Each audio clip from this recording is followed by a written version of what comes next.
Assalomu alaykum do'stlar. Hammanglar bilasizlar, vatanimiz Sharq Turkiston Xitoy tarafidan besib olingan 70 yil bo'ldi. Va Xitoy bizni besib olgandan beri en tüpki huquqimiz bo'lgan insonlik huquqimizdan ayrilib qoldik. O'z vatanimizda, o'z yurtimizda qullarga o'xshash yashashga majbur bo'ldik. Dunyo erkinligimiz bir yerda turib tursin. Eng oddiysi bo'lgan insonlik erkinligimiz qo'limizdan olindi. Jinimizni boqayli deb tijorat qilayli desak, hech bir zaman Xitoy bilan barobar iqtisodiy fursatimiz bo'lmadi. O'zimizga oid ma'rifimiz bo'lmadi. Mana endi bo'lsa, vatanimizda yashashga fursat bo'lmadi. Va mana shundaq holatda chet ellarda sargardon holatda yurimiz.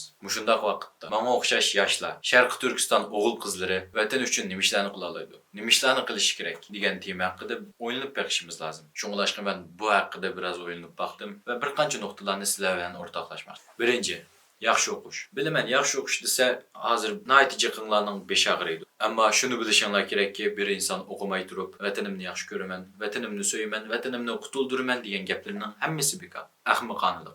Hammanglar bilasizlar, Qur'on Karimning tunji bo'lib nozil bo'lgan oyati Iqro, ya'ni o'qu bo'lgan. Shunglashqa o'zimizni o'qishdan tortsak, o'qishga o'rinlik qilsak, o'zimizning iymonini biroz isloh qilishning vaqti kelibdi degan gap. Ikkinchi, da'vo qilish. Vatanimiz Sharq Turkistonda bo'lib atgan zulmni maktablardagi o'qituvchi o'quvchilar, ba'zan ijtimoiy sorunlardagi insonlarga tafsiliy tushuntirish va hammanglarda mavjud bo'lgan ijtimoiy aloqa qurollari, masalan, Twitter, Facebook, Instagram.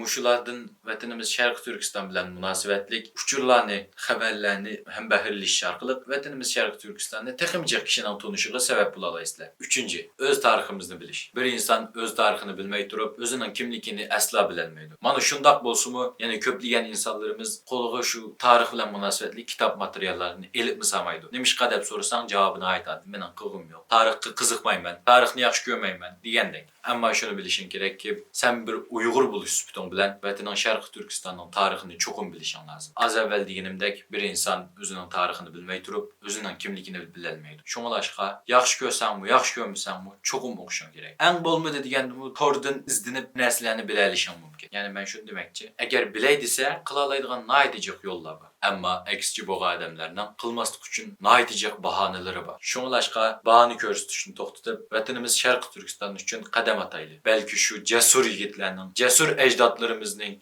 ruhlari bizga ta'sir qilib qolsa ajab emas. 4-chi, diqqatimizni yig'ish. Men bundaq deyish orqali nima demoqchi? Chet elda noyatijiq narsalar Uyg'ur yoshlarining diqqatini tortib ketyapti. Ammo biz Sharq Turkiston yoshlari bo'lish suhbatimiz bilan bundaq narsalarning diqqatimizni tortishiga yo'l bermasligimiz kerak. Biz chet elga o'ynag'ili, ko'ngil ochqili chiqmadik. Balki vatanimiz Sharq Turkistonni qutuldiramiz, ozod qilamiz deb chiqdik. U yerdagi butun insonlarning birdan-bir umidi biz. Mana shundoq bo'lgandan biz hozir diqqatimizni tortib etadigan, diqqatimizni chachadigan o'yindan, ko'ngil ishlaridan uzoq turaylik va diqqat markazimizni yot jinsdan vatanimiz Sharq Turkistonga va o'qishlarimizga yo'tkaylik. Mana bular mening qisqacha o'ylab chiqqanlarim. Agar shu yer bo'lmadi, shu yer kam qoldi degan fikrlaringlar bo'lsa, astidagi inkas qismiga inkas qoldirib qo'yishni unutmag'aysizlar. Hammanglarga rahmat.